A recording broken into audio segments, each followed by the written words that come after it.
Hi everyone, this is Sigrid Soto.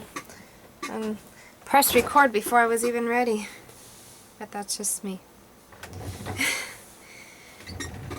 Let me tell you guys today, first of all, life. But I'm reaching over you guys. Let me see. I got Happy Mail, and it's late. It's 12:16.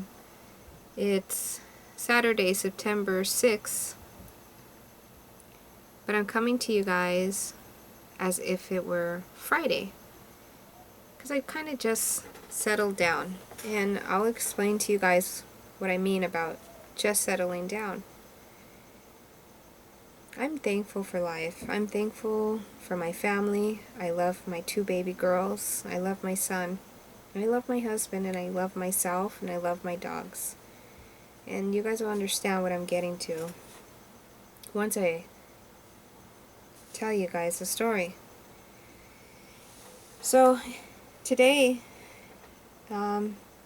basically, I got my Happy Mail. Very excited for it. I got Happy Mail from Mona Bultena. She's from Lennox SD. I don't know what SD stands for. I'm terrible with that stuff. This is from Mona. And I also got Sue Hills from Whippany, New Jersey, I think I'm right. So here's the deal. Life. So here were my plans. My plans were to grab my Happy Mail, put it in the house, run to the shop, open my shop. For you guys that have followed me and are my subscribers for a while know that I have a very tiny, closet-size thrift shop. This is not making a fortune. I'm barely paying rent. I'm actually backed up 2 months. But I have a very, very good landlord. And she's a female. And she's a business owner. And she's a softie. And she understands that as a female owner, myself and my husband, we're very young. Don't quite always make ends meet. And she's been there before. So she lets us slide, and she lets us pay little by little, even though we're backed up. And here at home, our landlord here for the home we rent, which is a beautiful home, he also is an angel to us. We're backed up about $4,000 in debt with him. And he's an angel because we've been here 5 years, and we've been backed up like this all the time for years. For about the past 3 years we've been backed up with him, and then we catch up, and then we're backed up again, and then we catch up, and then we're backed up again. This is how life goes. Like, our groceries come first, our gas, our kids. I have a pair of jeans, 1 pair. I have a thrift store, but none of the pants fit me there. I have like 2 pairs of pajamas. No big deal. Life is life, and you deal with what you have, and it'll get better if you have faith, right? And I have faith. It doesn't bug me.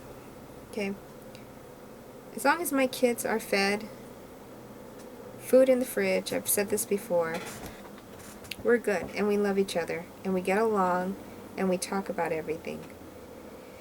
And I'm kind of like hitting this topic today because of what happened to us today. And I just wanted to be grateful for those people, like the landlord for this home we live in, which is his home, and for the landlord at my shop.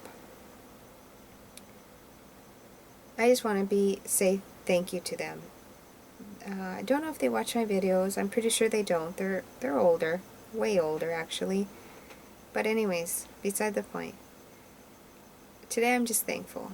We had an experience that is still on the tip of my tongue.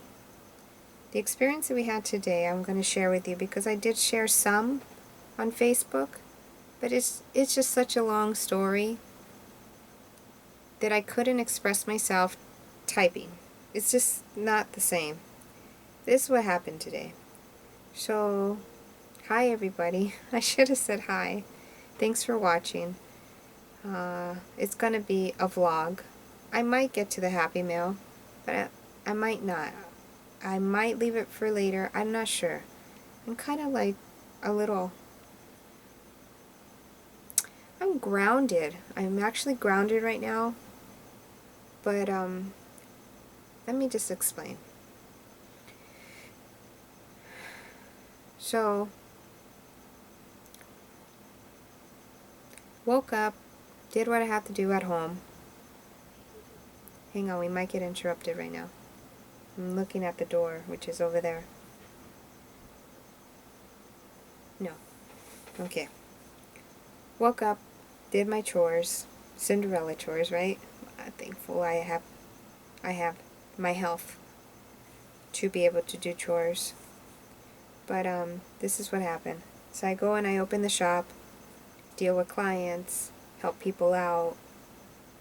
I had no clue that somebody walked into the shop and they had a pup with them. I welcome pups into the shop.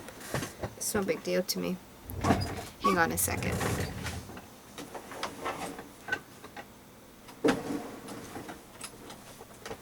George!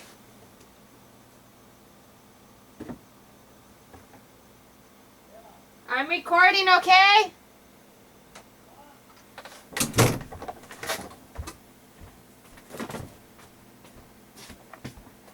Just want to tell you guys I'm recording.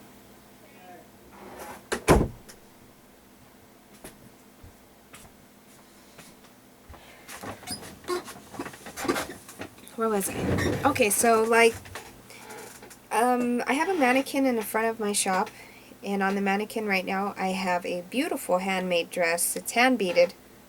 It was donated to me, but it's on the mannequin and it catches a lot of attention. People come in all the time and ask for it. It's been there for 2 weeks, but prom is coming up, so hopefully I can help somebody out and buy their prom dress, because it's prom material. It's immaculate. It's gorgeous. It's gold. It's hand beaded. It's gorgeous. Beside the point. So a lady walks in, not the kindest lady, not the nicest lady, wanted to know how much the dress was. I'm pretty sure that whoever purchased it must have paid a good $400 for the dress. Maybe a little more. Who knows? I'm only selling it, well, I say 30, but that's because I know my clientele will barter me, and I'll come down. It's $25. That's my set price on it, $25. Anyways, I say 30. I told her 30. She gave me the nastiest look in the world. She turned around. She never said thank you, and she walked away. She had a kid with her. The kid, I can see on my camera because I have surveillance in the shop. I don't have surveillance for theft because I figured I don't have the camera there. I told my husband, we've had this conversation, my husband and I, we don't have the camera there for theft. We don't. Because if somebody's going to come into a thrift store and they're going to steal from a thrift store, they're desperate. Okay? So basically I have the camera there just for my safety, my husband's safety, my kids' safety when they're there with me. So just in case somebody comes in and they're up to no good, I am already warned of who's coming in. You know. So anyways, a kid comes in. I could see him through the camera. He has something really long. It looks like a leash, but then again, it didn't look like a leash. Let me get this through, because this is not even part of what I wanted to express to you guys and tell you guys today. But he sits somewhere close to my feet. Basically, you guys have seen, if you follow me on YouTube, my desk is right here. I really can't see over my desk unless I stand up and look, but I still kind of can't see. But I could see him in the camera that he's somewhere in front of my desk. And he's kind of like at the side, and then he's kneeling down. I thought maybe he was playing with a toy or playing with one of the garments. Well, the mom leaves. She never says bye nor thank you. I said bye, thank you for coming. She never said anything. She's already out the door, gone. And then all of a sudden the kid realizes, oh crap, I'm here alone, I better run. So he runs. But he left something behind and I had no clue. 45 minutes later, I had no clue because I'm over there just sewing. I'm sewing a bunch of flowers from pieces of clothing that is too damaged to sell. Anyways, 45 minutes later, a man comes in and he says, have you seen my dog? In Spanish. ¿Has visto mi perro? And I said, what? Your what? He says, mi perro. I said, your dog? And then he says, oh, there it is. 45 minutes. I had no clue. That was a dog. Stayed put wherever that little boy left him, where I said he was. That dog stayed put right there the whole time, 45 minutes. He grabbed his dog. His dog didn't look happy to be found. I noticed the dog had his tail between his legs and he was shaking. Maybe he was just scared because they left him behind. But that was a very good dog for staying there for 45 minutes after the little boy left him there. Very good dog. Anyways, I told him, wow, if I would have known the dog was there, I would have kept him. He would have been my property. He said, oh, you want a dog? I said, no, I save dogs off the streets. But to tell you that I want a dog, it wouldn't be true. I will save a dog off the streets and take it to the pound to see if he has a chip or not, and then I'll find him a home if I can't keep him. But anyways, besides the point, I've really made this long. I guess I needed to talk. So this is what happened. Like, we've dealt with clients all day long. Hubby got there around 7 o'clock this afternoon, and he helps me deal with his clients, because I also deal with his clients, because our shop, there is a video that shows our shop. Our shop is two different entities, but there's no wall. We took down the wall so that we can be close together, because we can't stay away from each other. 18 years and it's not long enough for neither one of us. We love each other to death. Like, we're always needing to be near each other. We're best friends. Beside the point. I run his shop most of the time, but he got there at 7 so that he can deal with his clients. So we're dealing with clients, going on with our day. Kids left around 3:30. They met up with some friends. My 14-year-old and my 17-year-old met up with friends because it was their one of the kids' birthdays. So they all decided to catch the bus in front of their school, a big group, catch the bus to go watch a movie to celebrate their friend's birthday.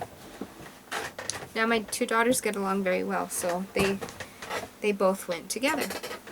I was fine with that. So they called my husband and I, and my husband and I thought we had maybe some alone time. Then we were going to close the shop at 8 o'clock. Thinking we were going to have alone time. We came home, and they called us right away, Mom, Dad, it's like 8:30. Come pick us up. And we're like, oh, no alone time. Whatever. So I'm put my pajamas on, get comfortable. He took off his work clothes, I think. I'm not even too sure. And turn on the light for the dogs, because they stay in the house. Turn on the light, and we take off. Like anybody else would, to go pick up their kids at the movies, which is maybe 4 cities away. So we drive there, just like you and I or anybody else. You're just going with what you got to do, and looking around, driving there, pick up the kids.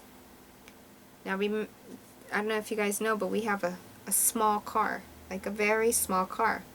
The kids, we rarely ever drive as a family in my husband's car, because my husband's car is mainly for him and I, or just him. It saves gas, it's a tiny car, and it's basically for him to get himself to work and come back. As far as a family car, we use my car, which is not a good car because the back, I purchased it this way, has been, somebody crashed into the back from the previous owners that had it. It's the whole back bumper doesn't open, it's crashed in. There's videos where you could see my car. It's a little white Nissan. It's crashed in. But that car fits us comfortably, so we usually drive that car. But we decided to go in my husband's car. I don't know why. We just did. Nobody ever thinks something's going to happen. Like, I don't go every second of my life scared or thinking something's going to happen. Like, so we just got in the car, but we've always said when we purchased that car, it's not a family car. We should kind of stay away from that car when we have the kids with us, because their knees touch the back of the seat and they're very uncomfortable, and their heads touch the window that's right behind them. So when we're driving, their heads are bumping the back window.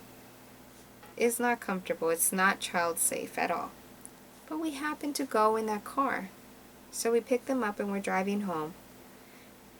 They're telling us that they watched the Ninja Turtle movie, and they had a blast, and that they recorded themselves so that we can watch them have a blast, and that we would get home and they were going to show us the video of them having a blast. So, you know, just like parents that we are, we're asking questions. How was the movie? Who did what? Did your sister behave? Did your sister hit you? Blah, blah. Just having a blast. So we're driving. We're halfway home. Halfway home. And we're at a stoplight. There's 2 cars in front of us. And all of a sudden I hear screeching tires coming from behind us. I turn around to tell my kids, because I knew it. I just knew it, that we were going to get hit. And if we weren't going to get hit, we were going to be involved in this accident somehow, because the screeching was coming towards us. And it felt like it was getting stronger and stronger.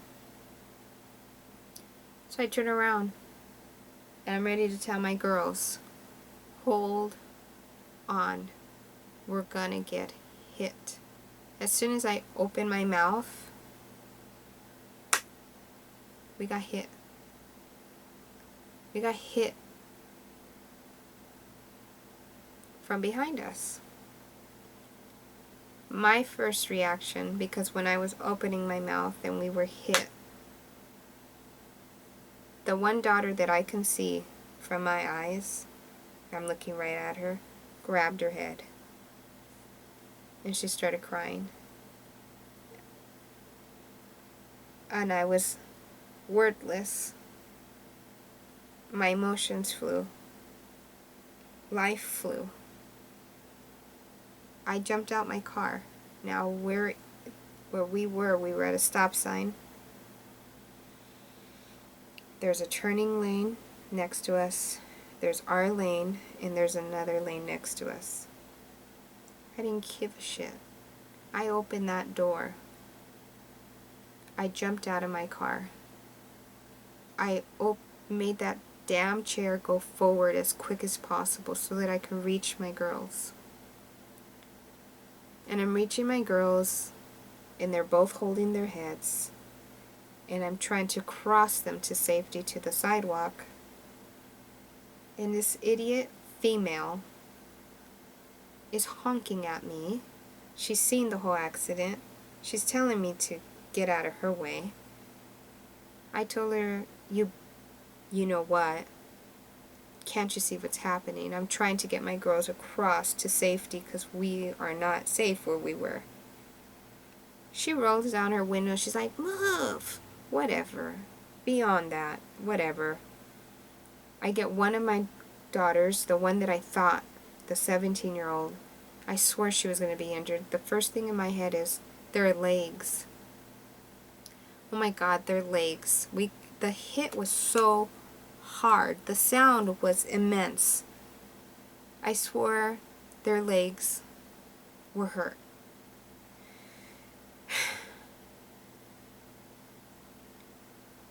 Their legs weren't hurt, thank God.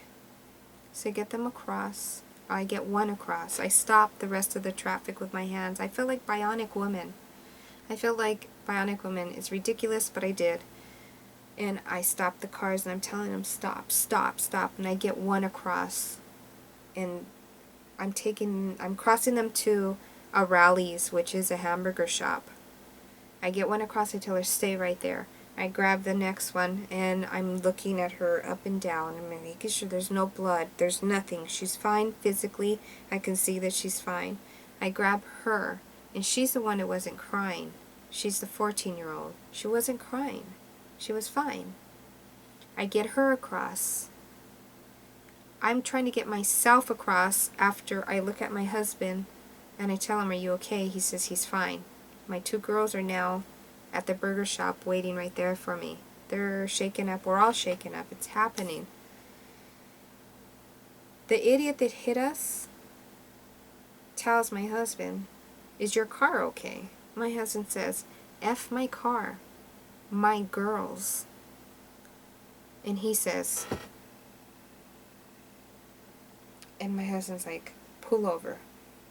Pull over into the parking lot of the hamburger shop." He says, "Okay."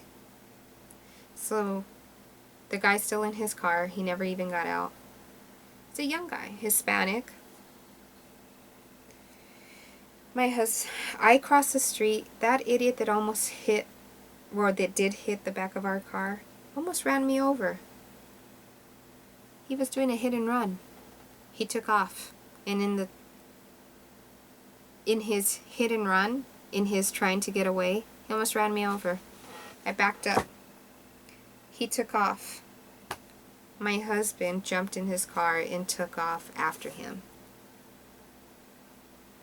It got worse. Like, I got over to my girls. I sat them down on the curb inside the hamburger shop.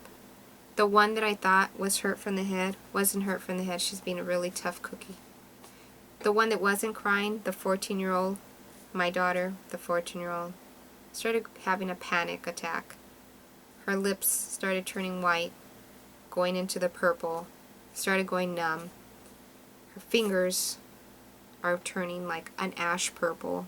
She can't feel her fingers, and I'm thinking, shit. She's gonna faint on me. She's got a concussion in her head. She's having an anxiety attack. I need help. Thankfully, there was a civilian. An angel. She pulled up. She helped me out. She said she's seen everything, that she was going to stay right there with me. Where's my husband? I said, my husband's chasing the guy down. The worst part is, I happened to have my husband's cell phone. I had my cell phone, and I had my husband's cell phone. I have both cell phones. So my husband's on a pursuit, chasing down this idiot that's drinking and driving. We found out that he was drunk. The girl that helped me, that pulled over, took her time to help me out, which I texted her and I told her she was an angel and that I was grateful for her and she has a heart of gold. She was there the whole time with me, trying to help me out with my girls, especially the 14-year-old that was going through a panic attack. Oh my God. Look. It's already been 2 hours or 3 hours after. I wanted to cry. I wanted to cry. But I had to hold myself and keep myself sane because I didn't want to make my girls more anxious. And the one that was going through the panic attack, I didn't want to make things worse for her.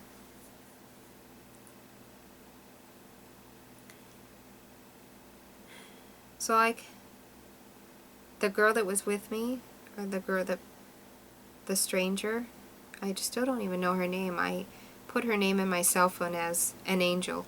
I don't know her name. She looked towards the street and she seen a police officer. And she said, "Hey," to me. "There's a police officer right there. Let's get him." Her and I didn't even think twice. We ran into the street, into traffic. She didn't look right. I didn't look right. She didn't look left. I didn't look left. And we flagged down the cop. The cop came into the parking lot eventually. He said, "I'm off duty. This is not my jurisdiction. I don't have a walkie-talkie on me. I'm off duty and I'm turning in a car. Let me use my cell phone to call my partner that's supposed to be right behind me in a civilian car. He has all my walkie-talkies and he has all of the equipment. Let me cell phone him and tell him to get the police that are the right jurisdiction to come and help us. Do you need an ambulance? I said, yes, I need an ambulance. My little girl's head hurts. Nothing's bleeding. Her lips are turning purple. Her hands are going numb. Her fingertips are purple. He said, okay, just have her breathe. And I'm having her breathe. And I'm telling the police officer,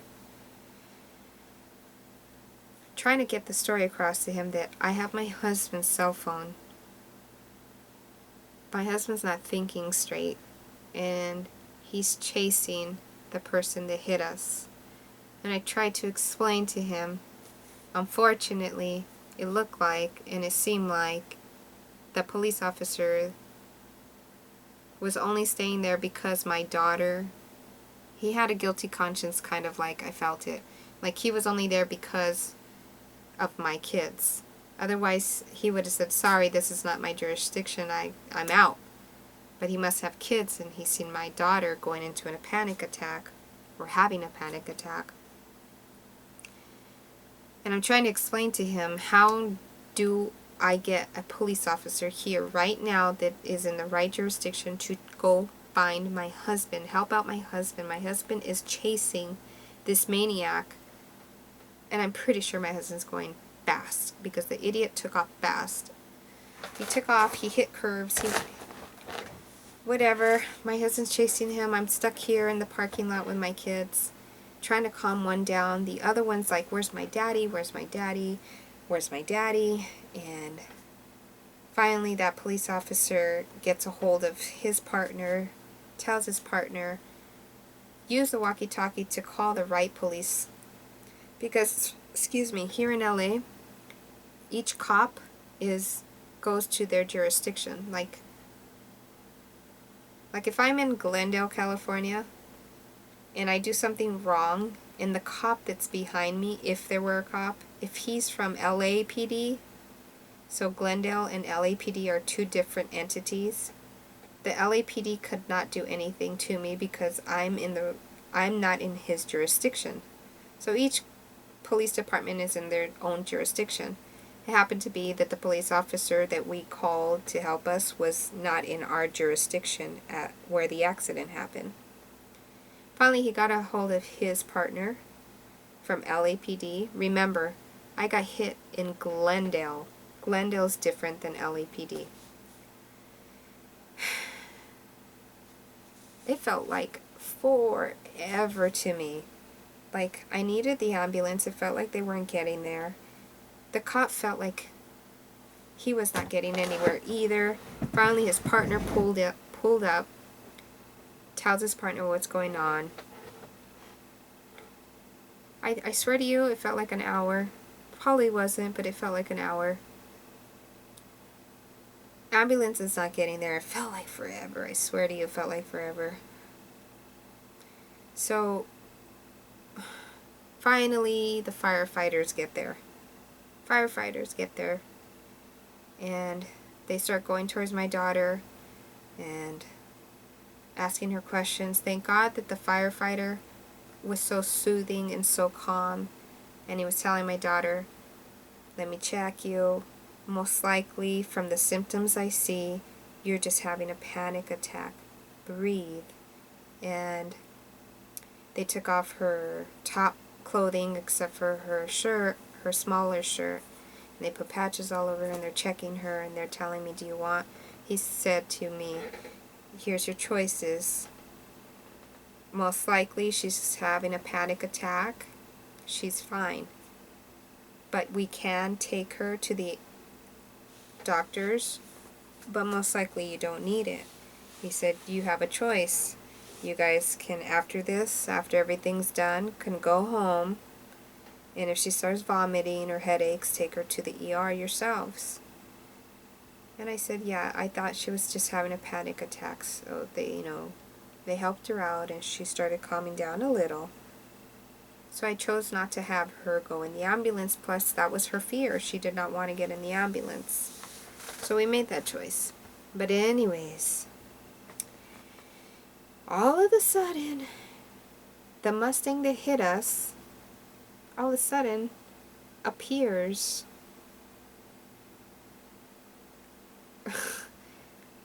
into the parking lot where me and my daughter and the other police are sitting. Well, he drives up